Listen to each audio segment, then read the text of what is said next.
Swami Sharanam, Radhe Krishna. So today we'll be seeing the gist of the first sloka, Sandhranandava Bodhatmakam, as I had given the word meaning. Now the gist of the whole sloka is where it conveys Sandhranandava Bodhatmakam, which I explained yesterday to some extent, that Brahman, which is pure existence, consciousness, bliss, which is without parallel, which is absolutely free from limitation of time and space, which is always free from the control of Maya. That is Nirmuktam Nityamuktam. That is the explanation which I told about the Brahman. That is Eka Meva Advitiyam, only one without a second. The whole universe is sustained in the Brahman, as how Bhattadri explains. He sees the Lord both in, as I said yesterday, Nirguna and Saguna. So both we should understand. That is the main thing. Logically he explains, otherwise Nirguna, Saguna Upasana is we worship, we see the Lord and we pray for the results. That is one way of bhakti, but we have to go beyond that, which Bhattadri emphasizes, which is very important for a human, for an individual who wants to grow spiritually. Otherwise, as he will tell later, we will come again in the cycle of birth and death. To go beyond that, like in Sabarimala, every step we take, human birth is every step we have to grow. If we are not doing that, we will again take another birth from mother's womb, again next birth, again father, mother. This cycle will go on. So it depends on our karma. That's why he's emphasizing on the Maya and the Brahma Tattvam.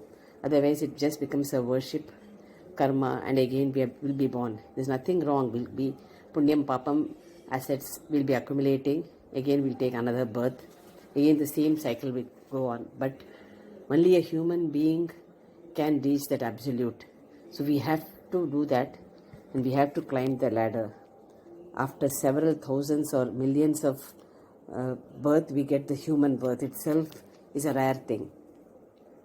And if you misuse that, we might go down also, because everything is cause and effect.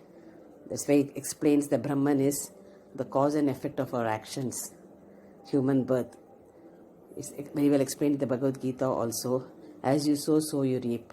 From the day you are born till the last, it is the every action, what we do, the results will be according to your actions. So God never interferes in that.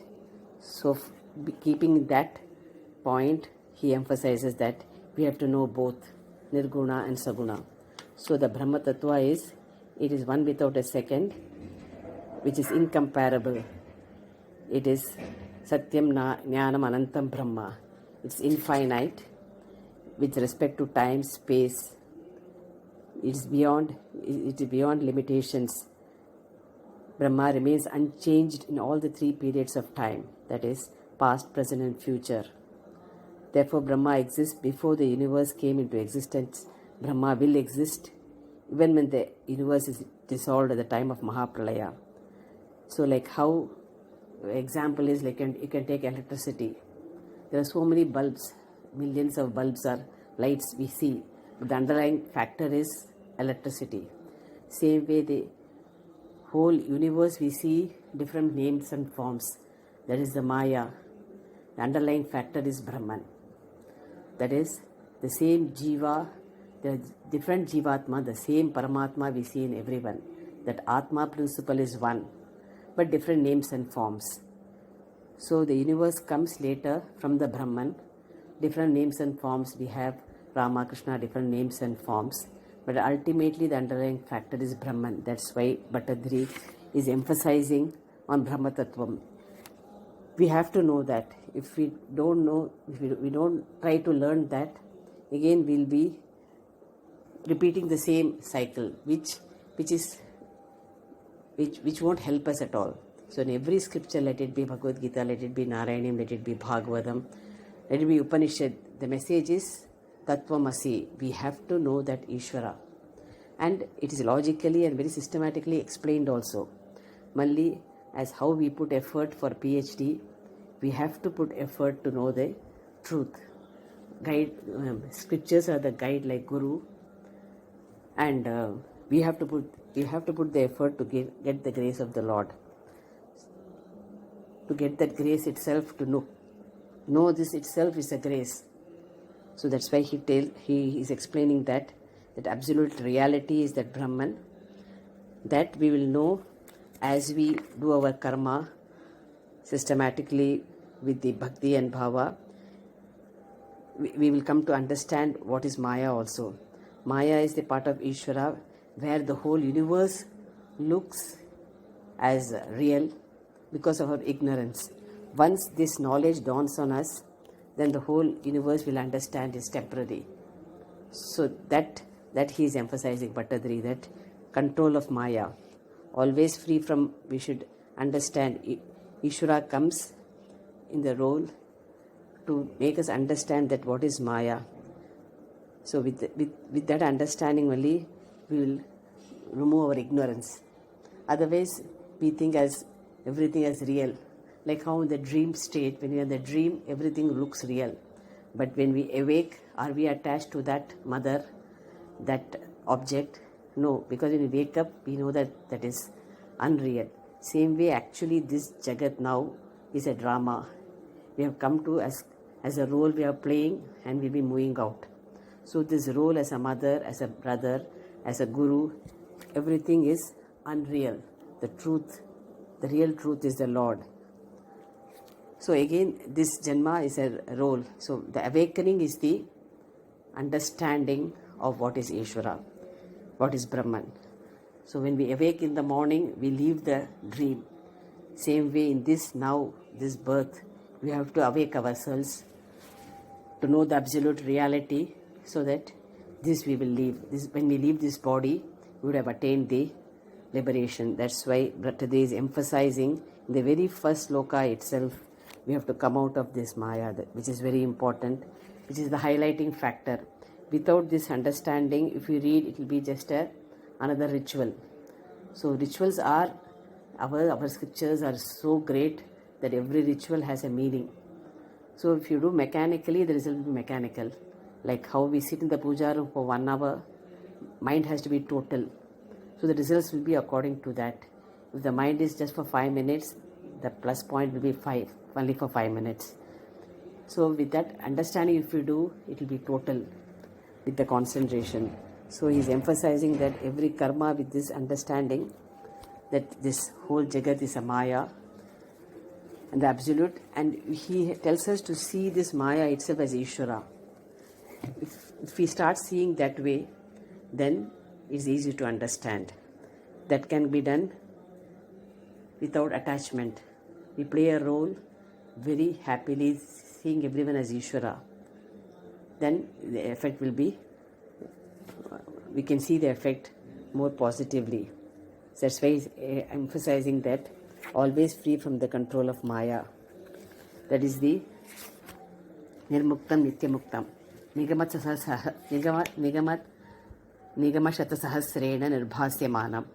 Aspashtam dristamatre punarur purushat tatmakam brahmatattvam tattavad bhaji sakshat gurupavanapure hantabhagyam jananam. So he is telling us, he is emphasizing to come out of this birth and death cycle. We have come with this body, carry the prarabdha karma which we have. When we come in this body, the very first day we carry the prarabdha karma of the past. So in this birth, how much ever plus we do, and absolute reality, when we try to understand all the karmas of the past, it's called as Sanchita karma, that will get dissolved, and the present karma also will get dissolved. That's what Bhattadri is emphasizing. That's why he is telling us to know the concept of Brahman. Otherwise, without that Brahman, we think that Ishvara is also is part of Punya Papa, and we do the karma which he doesn't want us. That's why he is emphasizing that this prarabdha karma, this sharira itself, we can realize, we should realize. So, who is emphasizing on the birth and death cycle? We can come out of it once the knowledge dawns on us. That knowledge that the whole Jagat is Maya, Brahman is Satyam, Brahman is Ekameva Advitiyam. That is the first stanza's explanation. Oh, Bhattadri sees Guru Vayarappan in both the forms, Nirguna and Saguna. That is the importance of the first sloka.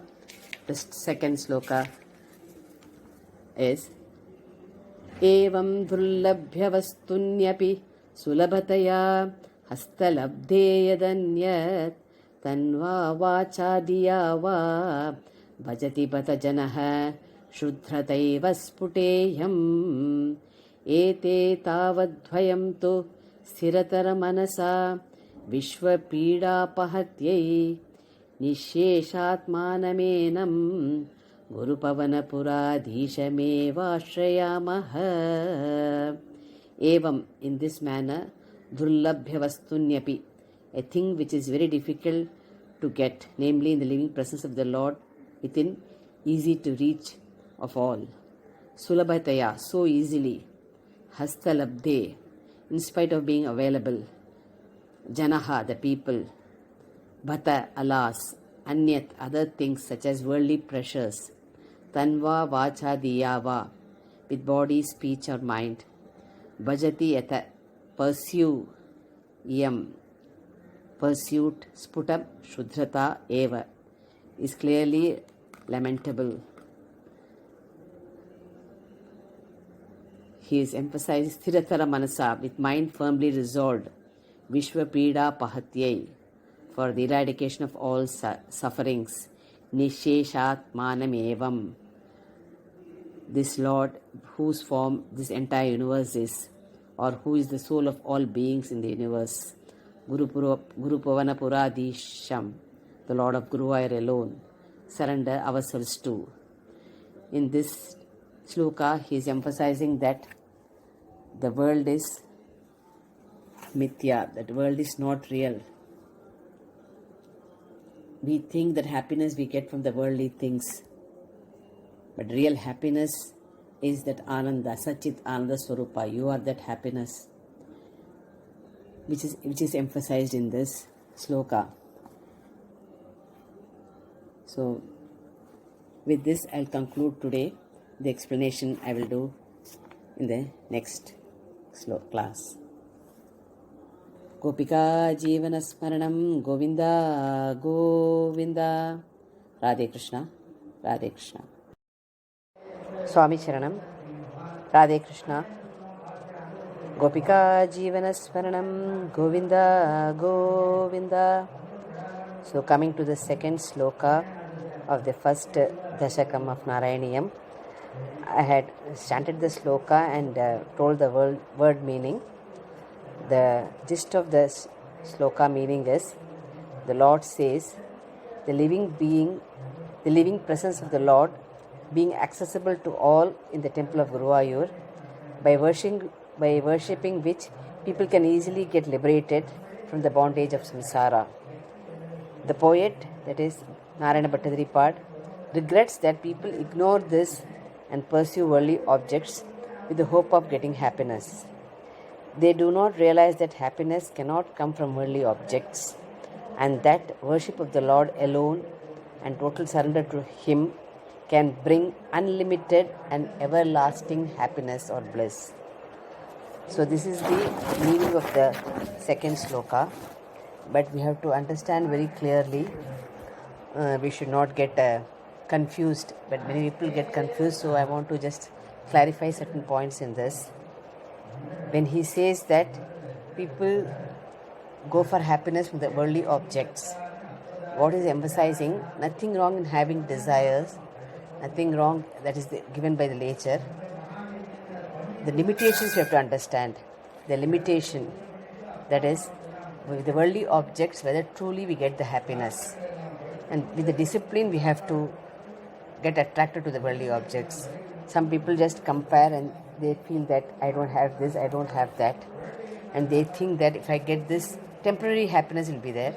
So anything we have to plan out. whether really this is essential for me, whether I have the capacity to buy that, and whether later, because every stage, like in Bhajagovindam, Adi Shankara says, Balastavat Krida Sakta Taruni Sakta, that is, every stage we have to analyze and go. Many people after 60, 70 also, they go for childish things. That's what he's emphasizing. Every stage you have to drop and take up the higher. Drop willingly, not forcibly. That is very important. Now, after when some people study this and suddenly jump and say that I will leave all worldly things and go for totally jnanam, that is not a correct approach. Both is required, material and spiritual. Spiritual is the foundation for the material. Both should be balanced. That is the understanding he is giving. Because both are required for a grihastha, for a family person. Because that is a karma we are doing with logical understanding. So without that understanding, some people take up totally to jnana yoga, skipping everything, suppressing the desire, which is also not at all correct. Everything we should enjoy, know that what is, analyze that. How analysis will come only through scriptures, through guru, through study of the scriptures. Otherwise, we will not have the awareness of what is that worldly object, what is that maya.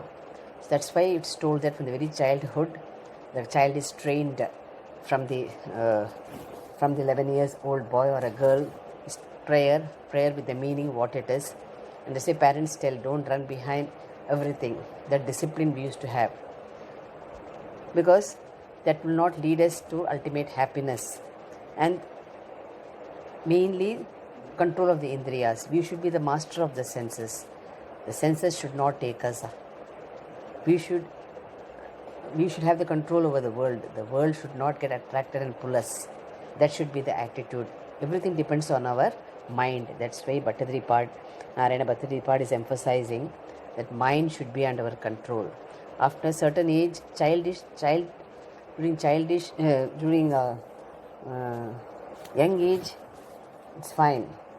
But after a certain age, we should understand that mind should be under control. At least after 25, 30, after the youth, every step all the senses should be under our control.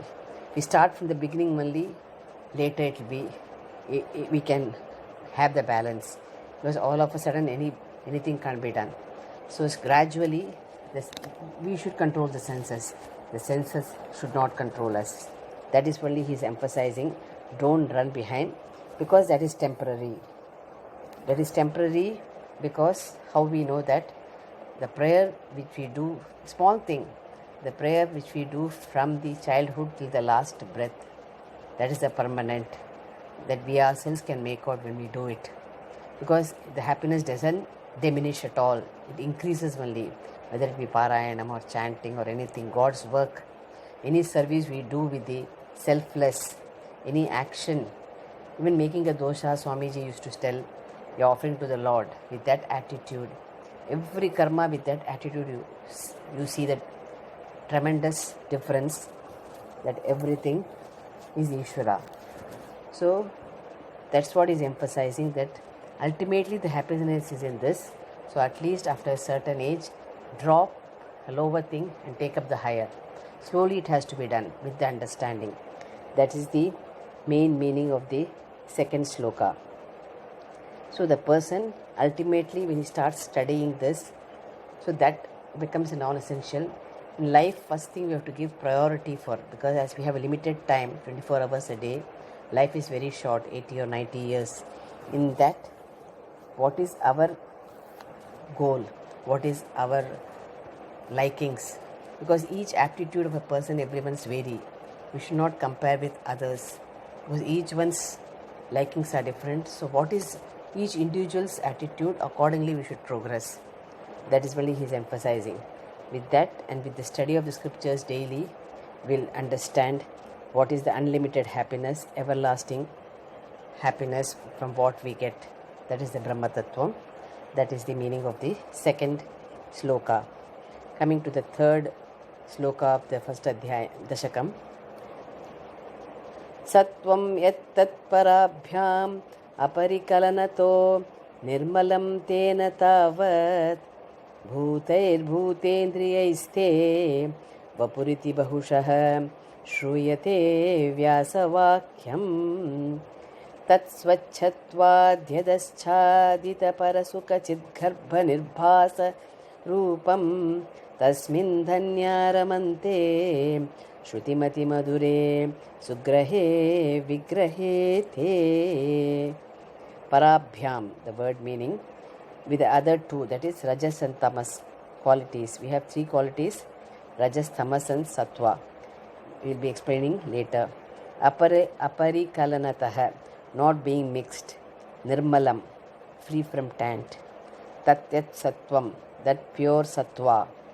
Tena Tavad Bhutaihi, which has come from its Sattva. Bhutendriyehi, by the subtle elements and the organs of sense and action. Te vapuhu, thy form is constituted. Iti Vyasa Vakyam, these words of Vyasa, Bahushaha repeatedly, Sruyate are heard, Swachat Tattvat, because of its purity, that form, yet which Adaschadita Parasuka Chidgarbha Nirbhasa Rupam is supremely resplendent because of the presence within it of unobstructed supreme bliss and consciousness, that is, the supreme Brahman, which has no taints, which has no blemishes. That's what he's referring.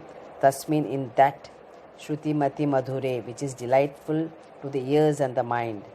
That is the chanting, the name of the Lord. That's what he's explaining. Sugrahe, which can be easily grasped. Te Vigrahe, in thy image. Leela Vigraha. Dhanyaha, those who have got good deeds to their credit. Punya. Ramante, revel. So here Narayana Bhattadripad is referring to the three gunas, Sattvam, Rajas and Tamas. Every individual has three gunas when he is born. The proportion varies according to his karma, which has prarabdha karma when he is taken birth. Some people Rajas will be more, some people Sattva will be more. According to their karma, the proportion is there. But we have the free will. Only a human being has a free will to improve the thing, to improve anything for that matter. So how you use it, that free will, is in our hands. Let it be time, let it be attitude, everything, that free will God has given us. He doesn't interfere. So that's why Lord Krishna says in the Bhagavad Gita also, use that free will properly to attain the Lord, because he can give grace. We can earn his grace only through our good deeds and actions. So this, if we have more of tamas and rajas, we have to transfer into sattva. That is very important for any to grow spiritually. Sattva should be in a higher proportion. Tamas is required naturally for sleep. Rajas also to be active and dynamic, but proportionately sattva should be more. So to increase the sattva, we have to have lot of satsangam, lot of prayer, with a calm mind, no agitations. That should be the first approach. So that's why he increased the sattva. So he is referring to the sattva guna. Sattva, the Ishvara has total sattva, Lord Guruvayurappan. So that is the importance given in this third sloka. I'll continue in the next session. Gopika Jeevanasmaranam Govinda Govinda. Radhe Krishna, Radhe Krishna. Radhe Krishna. Gopika Jeevanasmaranam Govinda Govinda. Coming to the third sloka of the first Dashakam, Narayaniyam, where Narayana Bhattadripad is mainly referring to the three gunas, Rajas, Tamas and Sattva. And he is emphasizing that about Suddha Sattva or pure Sattva, only Lord has the pure Sattva. And how a human being can improve on these three qualities, which is very important. When we take birth with the prarabdha karma, how to improve, I'm just emphasizing on few points. When we take birth with the prarabdha karma, we come with a horoscope where the grahas are placed. So accordingly we pray to the Navagrahas and Ishvara to improve our whatever karmas, or by through our prayers we can change our destiny. Actually, prayers can do wonders. Swami Dayananda Saraswati used to tell. Even anything for that matter, with sincere and deep faith in the Lord, total surrender, whatever problems come according to your prarabdha sharira can very much minimize it. And later, after that, prarabdha sharira, with that we proceed, and in this birth with this human body, we have the free will to create our destiny. That is very, very, we have to understand from the scriptures. And only in our scriptures, let it be Bhagavad Gita, let it be Narayanam, let it be Ramayanam, Srimad Bhagavatam, or all Upanishads says, we have to, like how for a material world we aim at a CEO or PhD, whatever it is. In our life, we have to learn the purpose, we have to know the purpose of life. Who am I, from where I have come and where I will be going. That is very much necessary. Otherwise, without goal, Narayana Bhattacharya is telling, several cycles will be going, and probably we might come down also, misusing our free will, misusing our gunas, 3 gunas. So these 3 gunas are very much necessary. So only in our scriptures, it is all the scriptures explained very well, each step, how to improve. A simple thing while doing archana to the Lord, those namas are for us actually, for every, like a Paramatma is telling to a Jivatma, like how Lord Krishna tells to Arjuna means, Paramatma is telling to a Jivatma Arjuna, Jivatma, all others who are studying Gita or who are studying Narayanam. So those points are referring to us. When we do an archana with those gunas, 108 namas of archanas, those Atma guna we should get. We should contemplate, we should go through it and try to take the blessing of the Lord. That's how we earn the grace.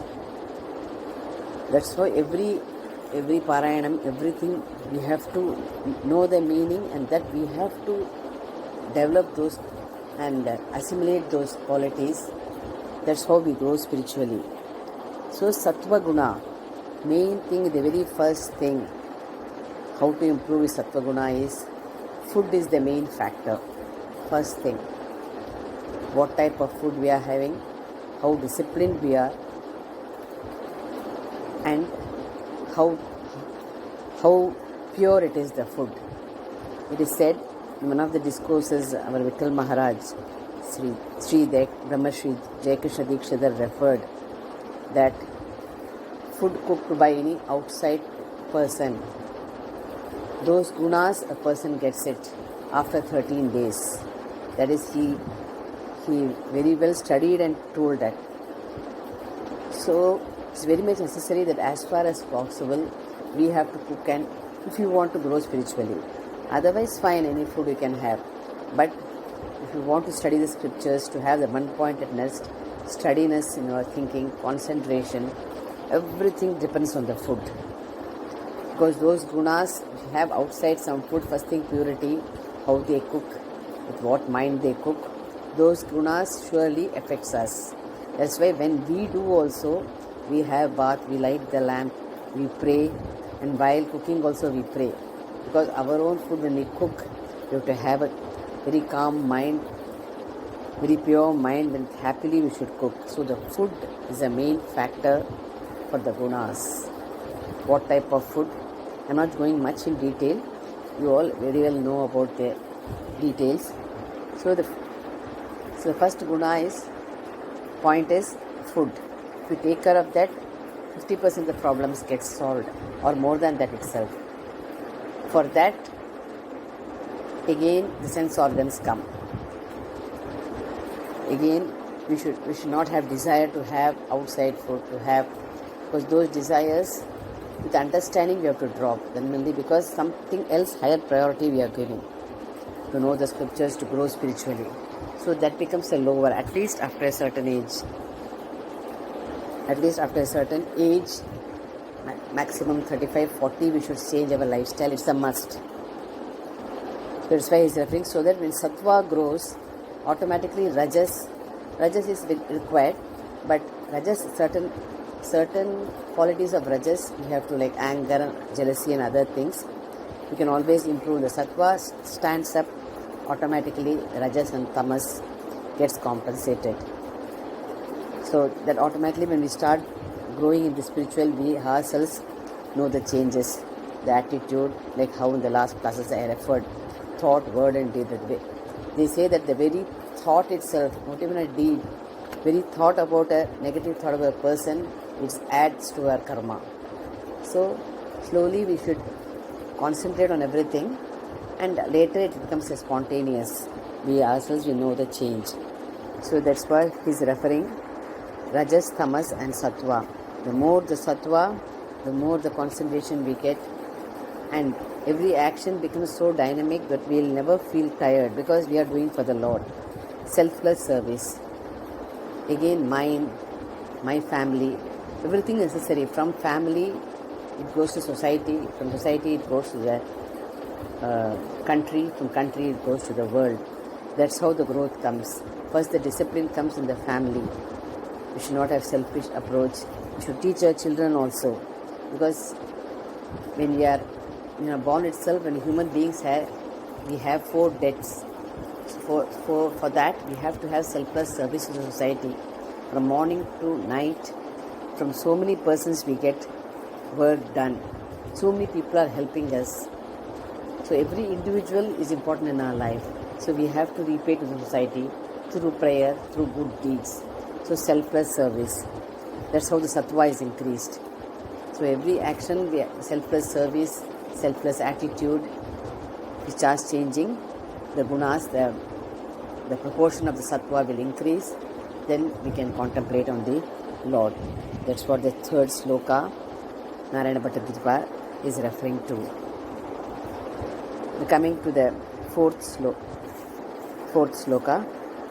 Nishkampe nityapurne niravadhi paramananda piyusharupe nirlinanekamukta valisuvagatame nirmala brahma sindhau kallollolasatulyam khalu vimalataram satvamahustadaatma kasmano nishkalasvam sakala iti vachaha Tvatkala sveva bhuma.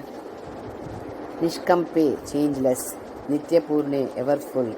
Niravadhi Paramananda Piyusha Rupe, constituted of the nectar of unlimited supreme bliss. Nirli Naneka Mukta Vali Subhakatame, extremely beautiful because of many liberated ones having merged in it, or because of innumerable pearls. Nirmala Brahma Sindhau, in the pure ocean of Brahman. Vimalataram Sattvam, thy form of pure Sattva. Kallolo Lasatulyam is like the wave rising on the ocean. Khalu Ahuhu.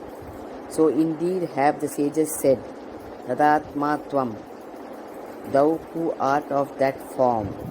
Kasmat na Nishkalaha, why not be called Nishkala?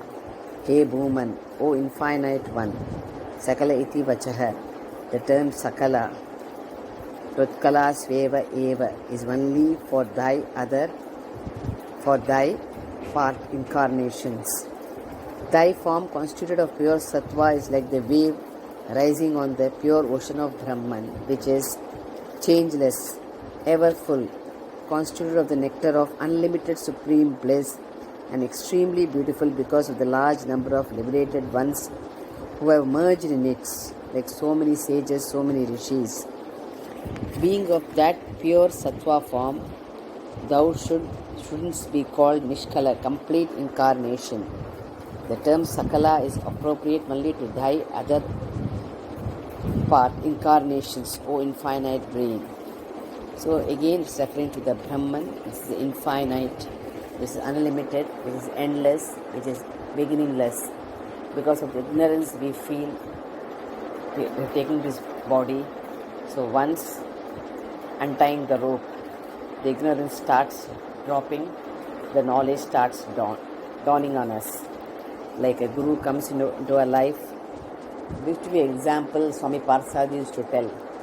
Guru helps us like a javelin throw. You can always remember that.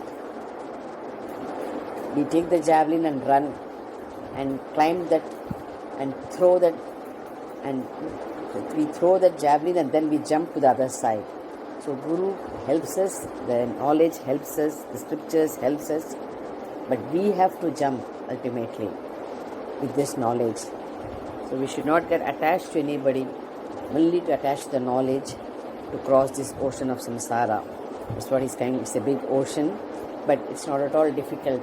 Lord is there to take us. The javelin, like a javelin throw, he helps us, and we leave the javelin and throw. That is, even the Guru. There's a beautiful sloka by Nirvana Shadkam, where it says that na Guru, na Shishya, na Mata, na Bandhu.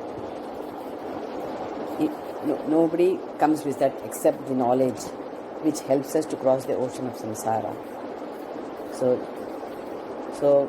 with the help of Guru, there's a beautiful saying also, 25% Guru does, 25% we as a Shishya do the work, other 25% with the satsangam we earn, and last 25% in the course of time we gain the knowledge. So 100% with that knowledge we cross the ocean of samsara. I conclude today with this. Next class I'll proceed further. Gopika Jeevanasmaranam Govinda Govinda. Radhe Krishna, Radhe Krishna. Gopika Jeevanasmaranam Govinda Govinda. Radhe Krishna. Coming to the fourth sloka, the last class I was suffering. Very beautifully, Narayana Bhattadari Pad is referring Brahman to an ocean, starting itself. He compares Brahman to the ocean, and the pure Sattva, that is Lord Krishna, he just compares as a wave. Like a Paramatma is an ocean and Jivatma is a wave. Why he is comparing is for us to easily understand. So how everything merges ultimately into the Brahman ocean. A wave comes and it merges. So the Paramatma or the Brahman, both are same. That's why Nirguna and Saguna. So wave is like a Jiva coming up and then merging with the Lord, merging with the Brahman. So the underlying factor is that I. So every object, every being, the underlying factor is Atma, like how I told in the last class. So everything we have to negate slowly. Every object merges with that Lord, that Brahman. So he highlights also the four Purushartha, that is Dharma, Artha, Kama, Moksha. So in every step, in what level we are, we have to analyze and proceed to know that Brahman. Very few, Narayana Bhattadari Pad says, very few have the punya to know the Lord itself. That's why Dharma, Artha, Kama, Moksha. Every step we have to grow, and ultimately to know the Lord we have to put the efforts. Scriptures very beautifully explain everything. When you open and see, one life is not sufficient. Actually, everything is given to us. Lord has given. I feel sometimes this corona, God wants us to change ourselves and to grow spiritually. That's what I feel. The whole world He wants to transform. So that is very important, transformation. Swami Chinmayananda used to tell, every work, plan out your work and work out your plan. Unless we do that in the short span, we can never achieve any goal. So that's why he's explaining in few starting slokas, Narayana Bhattadari Pad, though the stories come, from the stories we have to always take the moral. Let it be Ramayana, let it be Bhagavatam. Many times we get attached to the story. The moral why he gives, Paramatma gives for every Jivatma to transform himself, to transform his attitude. Some people say that why some are not coming to the satsangam. Everything Lord will take care. We think by nothing wrong in inviting, but then a time comes for everyone to come to the satsanga because of his cycle, the birth and death cycle, how the karma he has performed accordingly, how he tells in the Bhagavad Gita. Secondly, he gives the discrimination, viveka, for only a human being has that viveka to proceed in being the limited time. That's why he is referring, use that time productively. Dharma, artha, kama, moksha. Everything is required. Have balance in everything. The balance will be the Sachidananda Swarupa. Ananda Swarupa is yourself, the Atma. Me, the underlining factor, the Atma Swarupa. My reflection is Lord's reflection. So when we see both as one, slowly we start negating and enjoying everything. Because every object we should see as given by the Lord, it is Lord itself. It's Lord itself. That way, if we transform ourselves, that's why he compares with the ocean. He compares with another sloka, he compares with the gold. We have chain, bangles, etc. Ultimately, it comes to the gold. Everything, one by one, when we negate, it comes ultimately to the existence. That is, what is that existence? That is Brahman, Satchit Ananda. Everything we start negating one by one, it merges with the Lord, and what remains is the I, the existence factor. That I am the table, I am chair, I am Leela, I am such and such a names and forms. All names and forms is referring as a wave. Everything merges with that ocean, that Brahma Tattvam. That's what is the highlighting of this sloka. And he is emphasizing one more thing in this, that Lord Guruvayurappan has this, as we have all know, Bhagavan means six main qualities. Bhaga, namely Aishwarya, omnipresence, he is present everywhere. Virya, prowess. Yashas, fame. Sri, beauty and auspiciousness. Jnanam, omniscient, and Vairagyam, non-attachment. These are the qualities of the Lord. And as a jiva, how these qualities we take it. Non-attachment is we should love everybody. We should love the family members, we should love the society, but not get attached. So the subtle factor we have to remember in every action. Immediately when the attachment comes, then the bondage comes. So because why he is referring to that is, every individual has to live alone. So we play our role with detached way, we'll be happy. But we have to do our duty as is told in the Shastras, very systematically. We do it and teach our children also. They also will learn in course of time. Everything is possible through prayer. If they are not listening, but you pray to Lord that my son has or daughter to improve on this line, surely the prayers has, the Shraddha and Bhakti has the effect. With faith we do, Lord comes there. That's why Narayana Bhattacharya is referring to that these qualities, 6 qualities, if we start having that knowledge, non-attachment, yashas, we can see in our life the transformation. So that is he's highlighting in this, and he's seeing Guruvayurappan in both forms, absolute and relative. So we have to go higher to the absolute level, that is the Nirguna Swarupa. That was the 4th sloka. Coming to the 5th. Nirvyaparopi nishkaranamajabhajase itkriyameekshanaakhyam tenaivodeti leena prakritirasati kalpabhikalpadikale tasyah samshuddhamamsham kamapitam atirodhayakam sattvarupam Sattvam dhritva dadasi swamahima vibhava kuntha vaikuntha rupam. Hey Aja, that is the birthless, who doesn't have a birth, who doesn't have a death. Like he is referring to the Jivatma, we have to go beyond birth and death. So, Hey Ajaha, api, though beyond all activity, that is, being a mere witness, as an observer. We know our Atma is this. So we stand beside and observe everything. Then when we do with the awareness, that action becomes dharma and satya.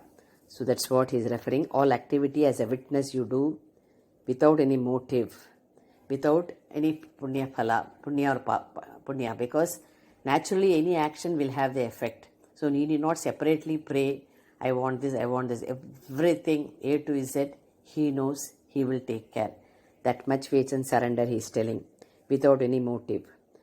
Ikshanakyam, bhajase yet, that thou resort to, tena eva, because of that willing itself, prakritihi, leena api, thou only latent in thee, that is existence, everything is in that existence,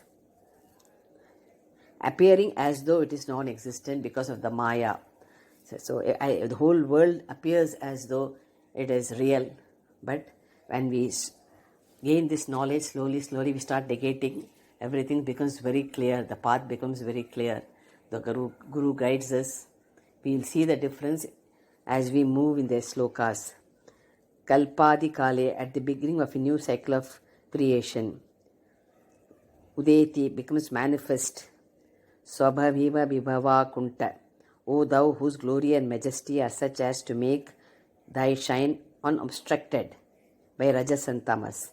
When the Sattva grows, Rajas and Tamas becomes less percentage. Because that also is required. The more the Sattva, the more active we are, the more dynamic we are, the Sattva Gunas come. That is, one more thing he refers is, our body has so many devatas, 30,000 or more than that. With every prayer, with every japa, we invoke those devatas. The Dharma devata, Shraddha, other day, Swamiji also was referring, Dharma and Shraddha, devatas, everything is a devata. Though we can't see with our naked eye, they manifest and bless us. So when we pray, all this Ajna Chakra, everything gets energized, activated, and we feel so energetic.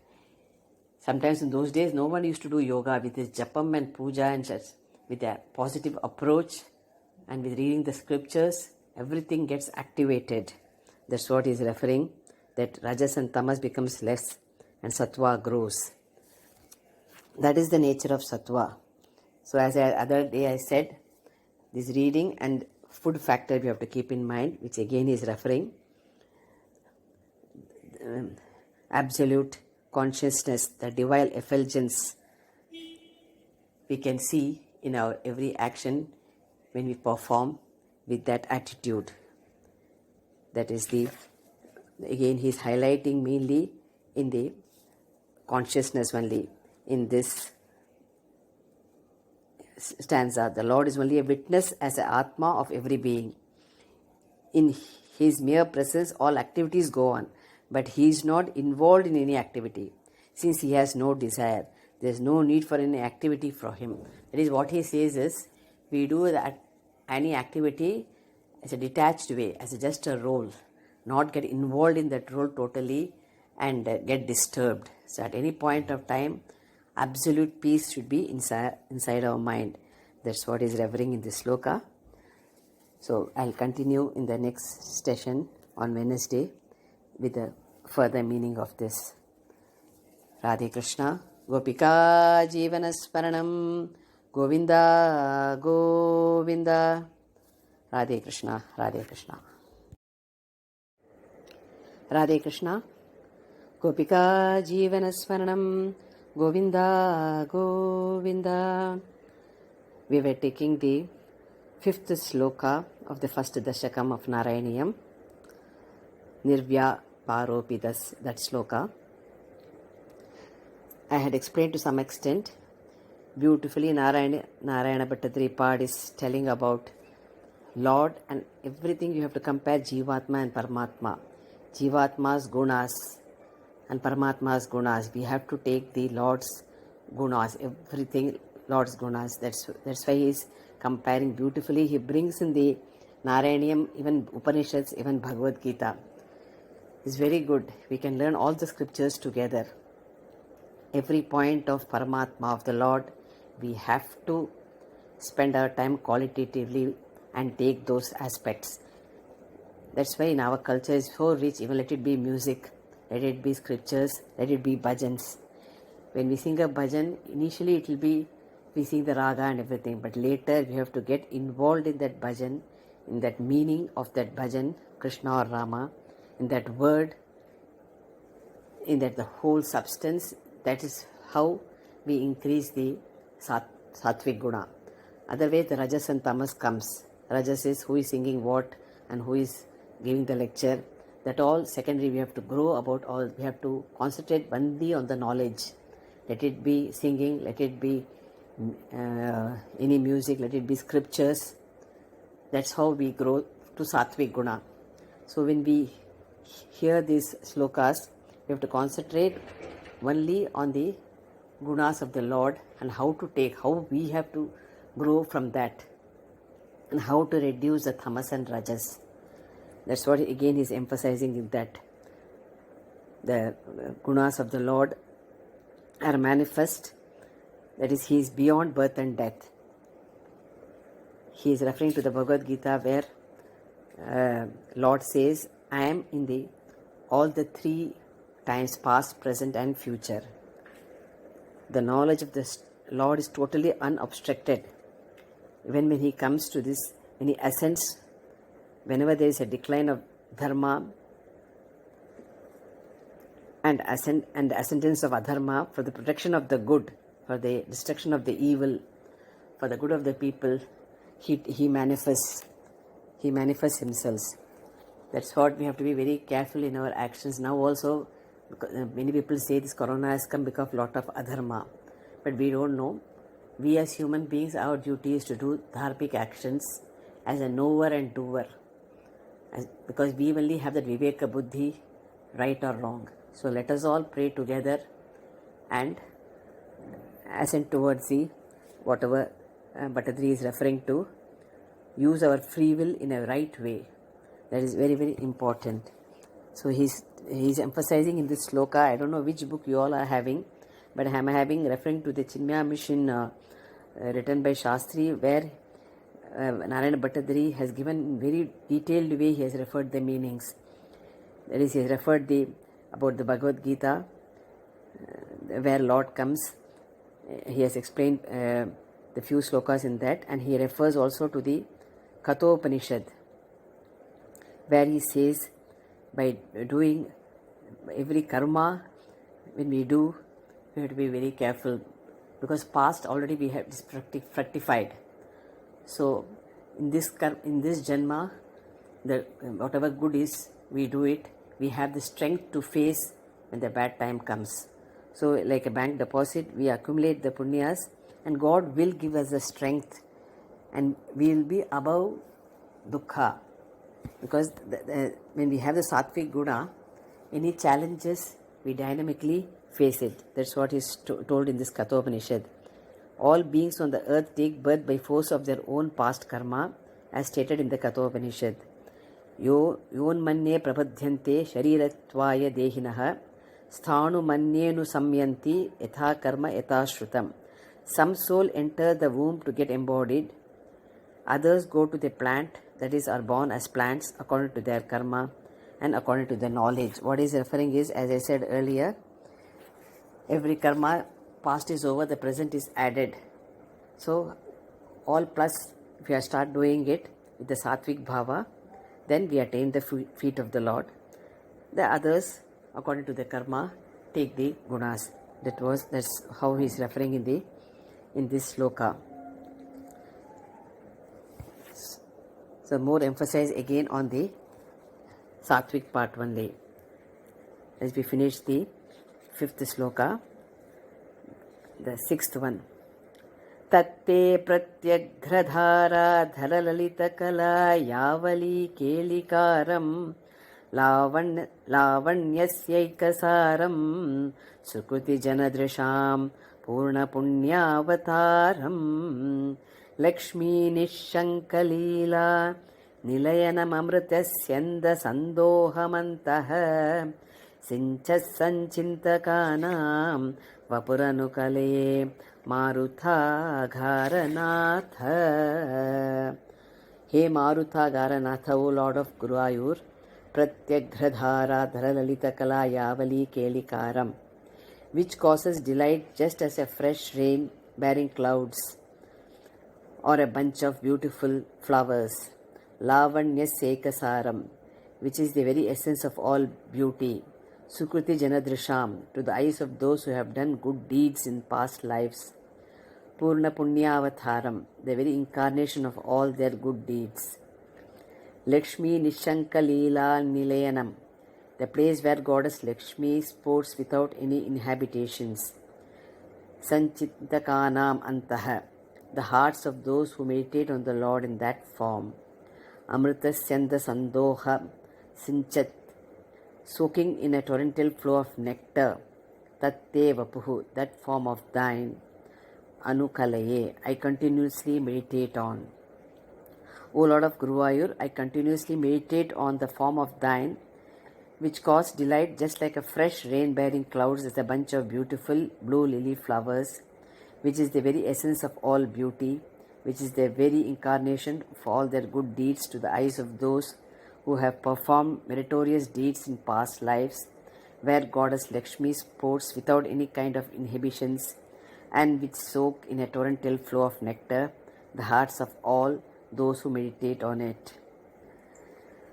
So what he is referring is, whatever the good deeds we do in this Janma, only persons who have punya acquired by good deeds to their credit will have the good fortune to see the Lord in the Guruvayur temple. Such persons will look upon the image of the Lord as their own punya, standing before them in concrete form to bless them. That's what Narayana Bhattadri form is referring.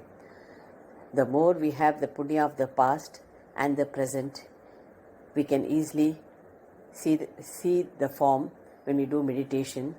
When we read the slokas, we can visualize that form. How when Tyagaraja or Dikshidhar could do is while performing the puja. That's why the japa and puja is a must for a human being. From the childhood, slowly we grow, starting with, as you say, Artha Kama Moksha, Dharma Artha Kama Moksha. It's difficult, but still, as I said earlier, after a certain age, we have to devote time for this. If we devote only, we can acquire the sattvic form and implement those things. Quality time, they say in material world also. So, quality time in both and devote more for this sattvic way, so we can visualize the Lord as Narayana Bhattadri Bapad could visualize. So we also can do it. That's what is emphasized on this sloka. That's what he's referring. I continuously meditate on Goddess Lakshmi and Vishnu. That is the important of this 6th sloka. Coming to 7th. Kashtate srishti cheshtha bahutara bhavake davaha jiva baja इत्येवं पूर्वमालोचितमचितमया नैव मध्याभिजाने no चे जीवाः कथं वा मधुरतरमिदं त्वद्वपुश्चिद्रसार्ध्रं नेत्रैः सोत्रैश्च पीत्वा परमरससुधास् बोधिपूरे रमेरन्. Ajita, O invisible one, who are beyond the control of Maya, Jiva Bhajam, for all living beings, Bahutara Bhavakedavaha, causing various kinds of sufferings, Te Srishti Cheshtha, thy act of creation, Kashta is cruel, Iti Evam, in this manner, Maya Purvam Alochitam, it used to be thought by me. Evam na abhijane, I do not think thus. No chet, if it has not been for this creation. Jivaha, all embodied beings. Chidrasardhram, soaked in the supreme bliss. Madhurataram, very delightful. Edam twadrupam, this form of thine. Sotraischa, with the eyes and the ears. Pitva, imbibing. Paramarasa Sudham Bodhi Pure Rameran. In this fullness of this ocean of supreme bliss, I revel on it. O Lord, I revel on you, seeing your incarnation, and who removes all our sufferings. And human beings only has the good fortune to revel, to know about the supreme bliss, and who gets this knowledge, will be liberated from this birth. That's what Narayan Bhattacharya part is referring to this sloka. I'll continue the next session, the next sloka, that is the seventh meaning and the eighth. Gopika Jivana Smaranam Govinda Govinda. Radhe Krishna, Radhe Krishna. Gopika Jivana Smaranam Govinda Govinda. Radhe Krishna. In the last class, Narayaniyam, first Dashakam, 7th sloka, we were talking about. I explained to some extent the meaning. Very beautifully, Narayana Bhattacharya part, he is telling us how we can come out of this Maya, how important is the scriptures, how much Shraddha we should have. Both is required. Only Shraddha in doing the puja and other things is required very much, but without that knowledge or jnana, we can't attain that completeness. We'll always feel incomplete. There's another sloka in the Upanishad, they refer Purnamada Purnamidam, Purnat Purnamudachyate, Purnasya Purnamathaya Purnameva Avashishyate. That is, because of Maya, because of ignorance, we feel that we are limited. We can't attain that ultimate. But whereas this sloka refers, and also Narayana Bhattacharya part is telling, that is infinite and we are infinite. Because of the superimposition of our mind, we see the Jagat as permanent.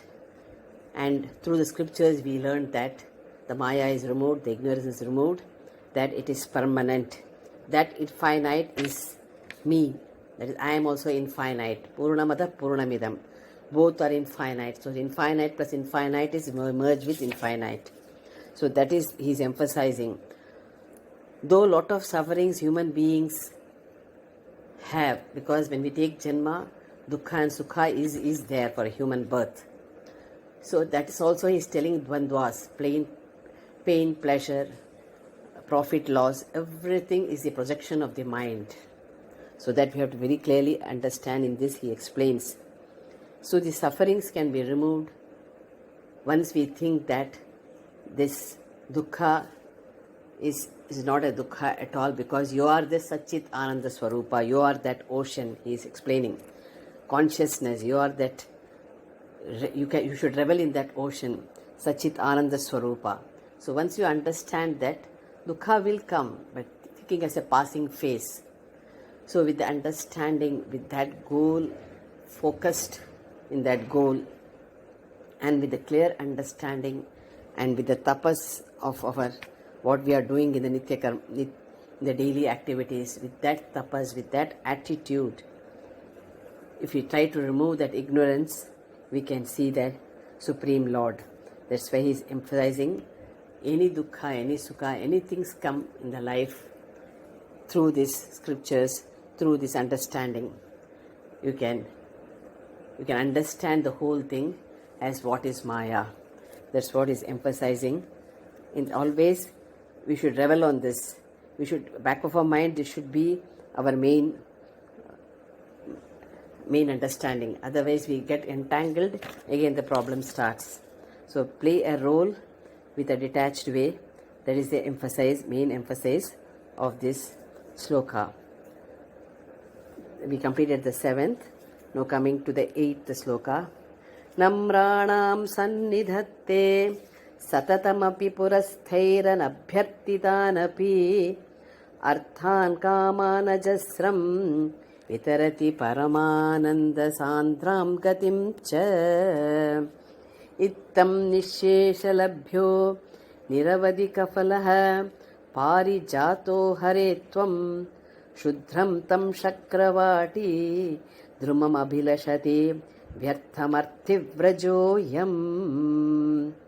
He Hare, O Lord Vishnu, Tvam, thou, Nisheshalabhyah, art accessible to everyone.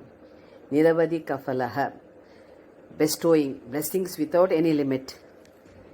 Parijataha, Parijata tree. Namranam Puraha, in front of those who worship thee. Satatamapi, always. Sannidatte, appears. Taihi, by them, that is thy devotees. Anabhyarthan kamanapi, even enjoyments not asked for. Arthan, wealth. Paramananda sandram gatimcha, the state of supreme bliss also. Ajasram, always. Vitarati, bestows.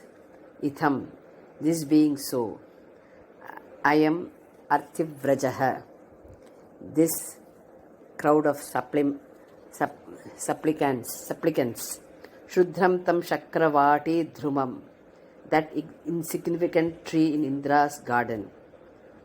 Artham Abhilashati, desires for in vain.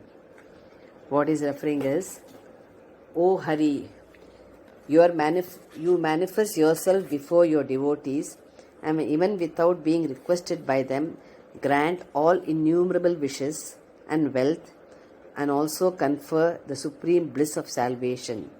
Such is your nature of bestowing limitless fruits without any reservation whatsoever, like the Parijata tree. But still it is small-minded people, prompted by longing for specific trivial and passing desires, who beg for favors selectively from the Kalpaka tree. That is what he is referring is, when the bountiful, the merciful, all-loving Lord, He gives us everything. Because of our narrow-mindedness, we think, we go and ask for praying, we want this, that, like I explained earlier. First thing we should remember, no need of asking anything, because whatever you deserve you will get. That is certain, that is told in the scriptures. Because we have to analyze systematically cause and effect. Because you are born, what is your karma, accordingly the effect. Now we are doing a better karma to get nullified, but we don't know the proportion, what was the past. So with that keeping in mind, one thing we should learn in life, that cheerfully accept everything as prasada. When a prasadam comes from the Lord, we never complain that this is not okay, that is not okay. Few things which are highlighted, as I earlier told, we have to keep in mind if we want to go spiritually and reach the Lotus feet. Because it is not easy just to get a PhD. We have to work for 6 years separately, then the whole life for 30 years to get educated properly. Then where getting to the feet of the Lord, one janma is not enough. In Gita, Lord says, thousands and thousands of devotees pray. Probably one can get liberated, because that is not easy as per the Shastras. But then we do not get perturbed. As we read, as we have bhakti, even Sabari could get, even what with bhakti they could gain.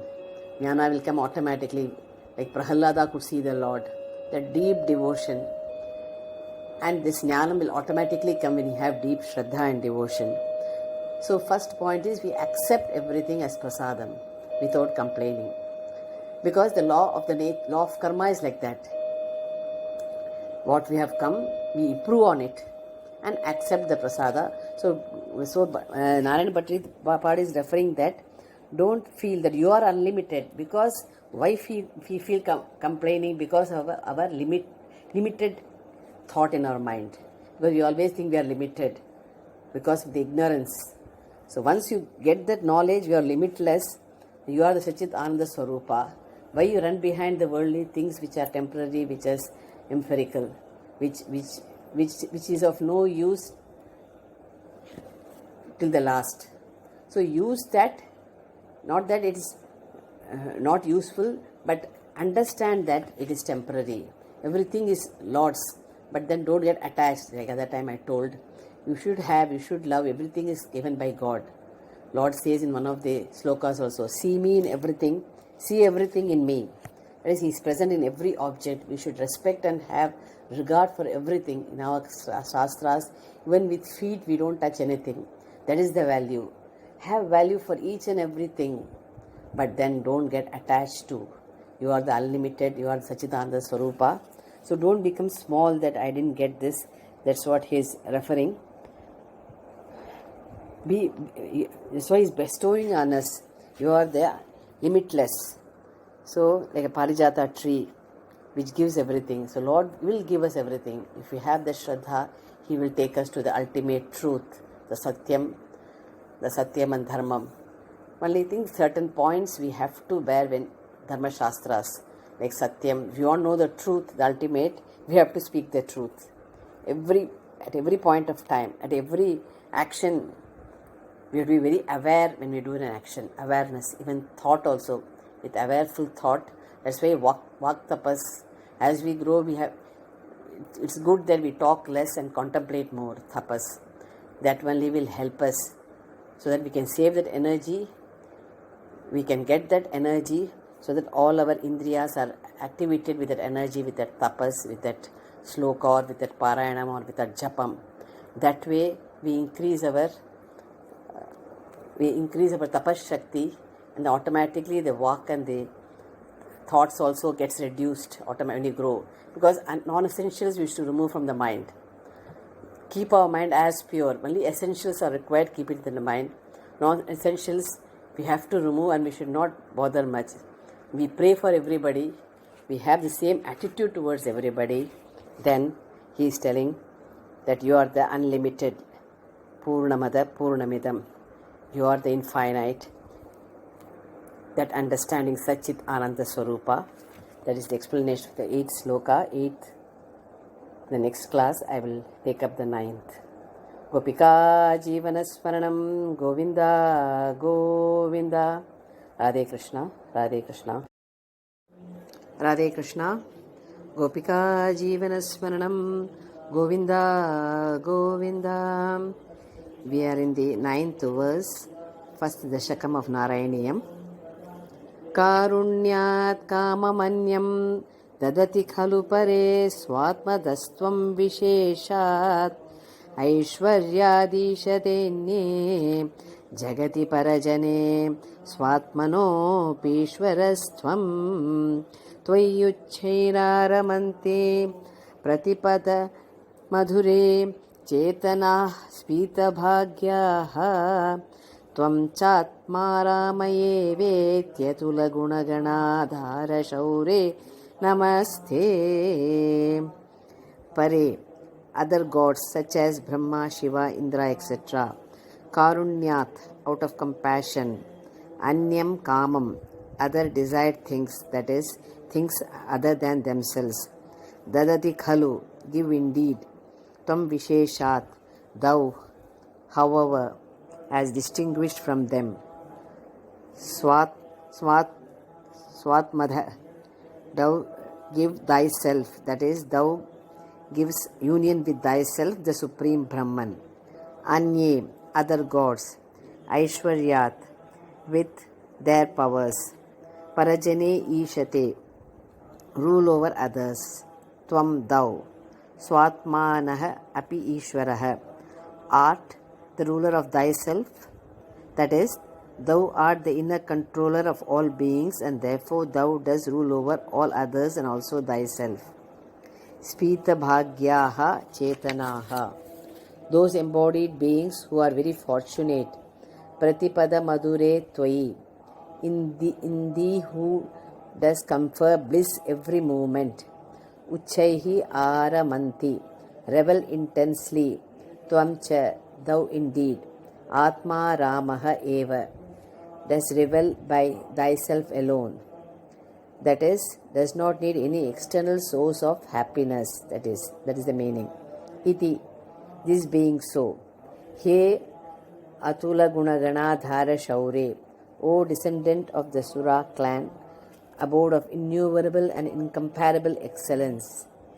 Te namaha, prostration to thee. Narayana Bhattatharipad, actually what mainly he is referring is, like in Hindu religion and scriptures, we have various scriptures like Shiva Puranam, Vishnu Puranam, Devi Mahatmyam, Devi Bhagavatam. He is telling this word should not be understood as implying that the poet considers other gods to be inferior to Krishna, not at all. All, that's why he is referring, all gods are same, all merge into Brahman. Our religion is so vast that each devotee takes the form which appeals to him the most and makes it his Ishtadevata.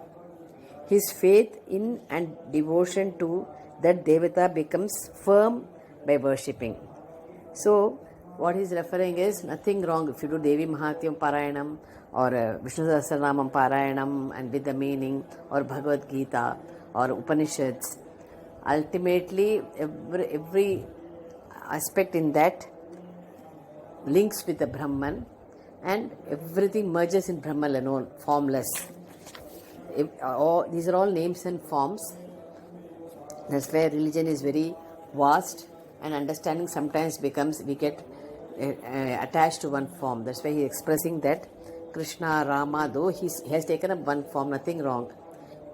Ultimately, all the gods, goddesses merge into that supreme Brahman. That is the highlighting of this sloka. So we should not get disturbed that this is greater or that is greater. Everything, the tattva is same, the underlining factor is same. That's why he is highlighting in this, every word is related to that only. That all the deities are different names and form merging into the supreme Brahman. That is the 9th sloka. Coming to the last 10th verse. Aishwaryam Shankaradishwara Viniyamanam Vishvatejo Haranam Tejas Samhari Viryam Vimalamapi Yasho Nisprihais Chopagitam Anga Sanga Sada Shri Akhila Vidasina Kwapite Sangavartha Tadvatagara Murahara Bhagavat Shabda Mukhyashrayosi. He Vatagara Vasin, O Lord residing in Guruvayur.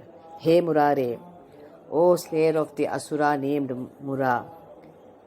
Te Aishwaryam, thy lordliness. Shankaradishwara Viniyamanam is the control over all gods, beginning with Shankara. Viryam, thy prowess. Vishvatejo Haranam, of those who excel the whole world in prowess. Tejas Samhari, overcome the prowess. Vimalam Esha Api, thy pure fame. Nisprahaischa, even by the desireless sages. Upagitam is sung. Srihi, Lakshmi, Sada, always. Anga Sanga resides in thy bosom. Tvam Akhilavit Asi, thou art omniscient. Sangavartha Kwa Apicha, there is not the slightest trace of attachment in thee. Tat, therefore, Bhagavat Shabda Mukhyashraya Asi, the term Bhagavan is primarily applicable to thee alone. O Lord residing in Guruvayur, O slayer of the Asura Mura, thy lordliness consists in the control over all gods from Shankara downwards. Thy prowess overcomes that of those who excel the whole world in prowess. Thy pure fame is sung by even the most desireless sages. Lakshmi Devi always resides in thy bosom. Thou art omniscient, and there is not the slightest trace of attachment in thee. Therefore, the term Bhagavan is primarily applicable to thee alone. Again, in this verse, he is referring to the word Bhagavan, which we already saw in the 4th verse. The 6 qualities of Bhagavan. Again, that is he's highlighting and the whole in the whole 10 verses. The highlighting is the glory of the Lord. Again, he's referring to Saguna and Nirguna. How the from the names and forms we go to the formless Nirguna. That is the glory of the Lord he is highlighting in this 10 verses. Anything in life can be achieved with 100% effort, that is tapas. It is applicable both in worldly and spiritual path. So in this first Dashakam, he is referring to how the glory of the Lord, both Nirguna and Saguna, and how with our efforts, with the tapas, how will we be reaching that goal.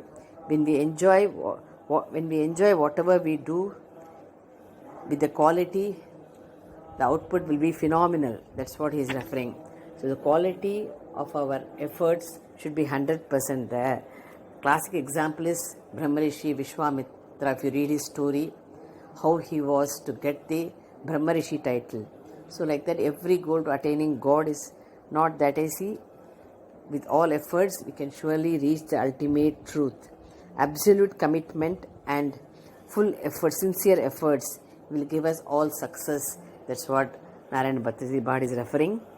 Tapas should be single pointed focus on reaching that goal. That should be our striving attitude. With this, a sadhak becomes very firm in his goal, in his planning. That is the highlighting of the first Dashakam. I conclude with the first Dashakam. By God's grace, we could conclude with whatever little I have learnt, because I can't elaborate much because as a time constraint. So with the book, if you refer with the meaning and whatever I have said, I am sure you will be able to understand. We'll continue on Wednesday, the second Dashakam. Gopika Jeevanasparanam Govinda Govinda. Radhe Krishna, Radhe Krishna. Radhe Krishna. Gopika Jeevanasparanam Govinda Govinda. Narayaniam, first Dashakam. All the 10 verses I thought I will chant and forward it. Sandranandhavabodhatmakam Anupamitam Kaladeshavadhibhyam Nirmuktam Nityamuktam Nigamashata Sahasrena Nirbhasyamanam Aspashtham Drishtamatre Punurupurushat Atmakam Brahmatattvam Tattavadbhadi Sakshat Gurupavanapure Hantobhagyam Jananam Evam Durlabhyavasthunyapi Sulabhataya Hastalabdeyadanyat Tanva Vachadiyava Bhajati Bhatajanaha Shudhrathaiva Sputeyam Ete Tavadvayam tu Siratara Manasa Vishwapidapahatyai Nisheshatmanamenam Gurupavanapurādhishamevāshrayāmaha Sattvam yattatparābhyām Aparikalanato Nirmalam tena tavat Bhūtair-bhūtaindriyaisthe Vapuriti bahushah Shruyate Vyasavakyam Tatsvachattvadhyadaschadita parasuka Chidgarbha nirbhasarupam Tasmin dhanyaramante Shrutimati madhure Sugrahe vigrahe te Nishkampe nityapurne Niravadi paramananda piyusha rupe Nillīnāneka mukta valisu bhagatame Nirmala brahma sindhau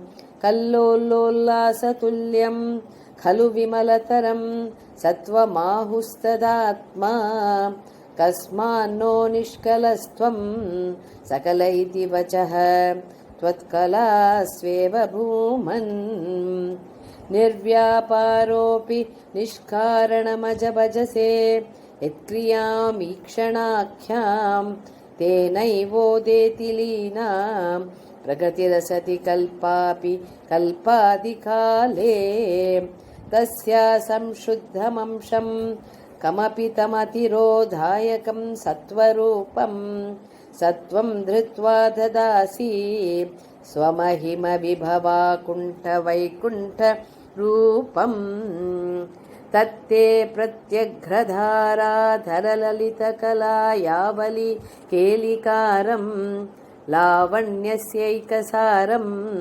सुकृतिजनदृशां पूर्णपुण्यावतारं लक्ष्मीनिःशङ्कलीला निलयनममृतस्यन्दसन्दोहमन्तः सिञ्चः सञ्चिन्तकानां वपुरनुकलये मारुतागारनाथ